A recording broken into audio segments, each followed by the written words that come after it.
entrez donc dans ces racontades, comme une sorte d'escapade, dans cette prose qui se balade, qui va du sublime au cagade.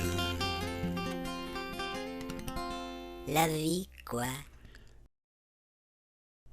Petite guitare, mais grand rêve. Que mon paternel légitime n'en soit pas offensé, mais ce monsieur Georges Brassens fut longtemps pour moi mon père spirituel.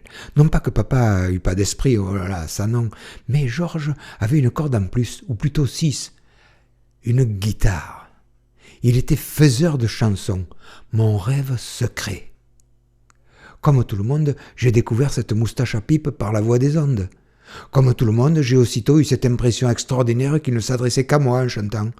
Ses gros mots sentaient bon et ses colères étaient si chaleureuses. Plus de doute, quand je serai grand, je serai Georges Brassens. Pour la guitare, ce fut facile, enfin je veux dire pour son achat. Pour la chaise, pas de problème non plus, mais pour le talent, tout restait à faire. Mais je m'y attachais, et je n'ai pas chanté mon dernier mot. Plus tard, au hasard d'un voyage en Bretagne, j'appris par le journal que mon troubadour préféré était en vacances dans cette maison de Paimpol. Mon sang n'a fait qu'un tour, à défaut de tour de sang. Ma guitare qui me suit partout était aux abris dans le coffre de la voiture, mon carnet de chansons dans le vide-poche et moi aux aguets près de chez lui. J'ai dû faire 3, 4, 5 fois le tour de chez lui sans avoir le courage de sonner. Je voyais même sécher ses chaussettes par-dessus le muret qui clôturait son jardin. Peut-être entendrait-il mes raclements de gorge un peu plus forts que d'habitude.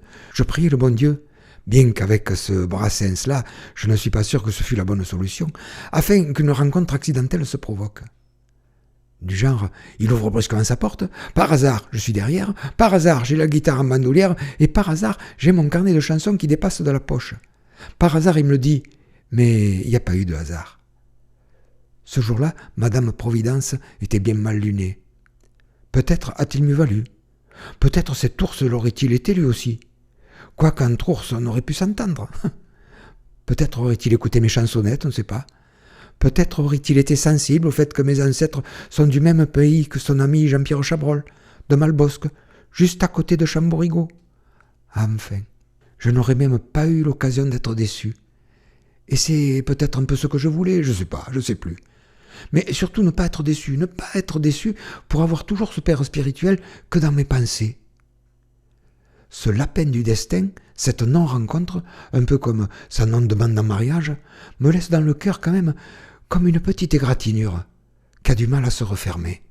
C'était dans les années 70, avec ma guitare Taré, ma tante, dans un village de Bretagne, près de sa maison de campagne, j'ai eu envie de dire bonjour à ce célèbre troubadour, au pied de ses murs j'ai tourné, j'ai même vu ses chaussettes séchées. Est-ce de peur de l'emmerder que je suis parti sans sonner? Si aujourd'hui je le regrette, c'est parce qu'il faut que j'aille à 7 sur la route du cimetière me balader, le nez en l'air pour voir son feu follet, peu cher.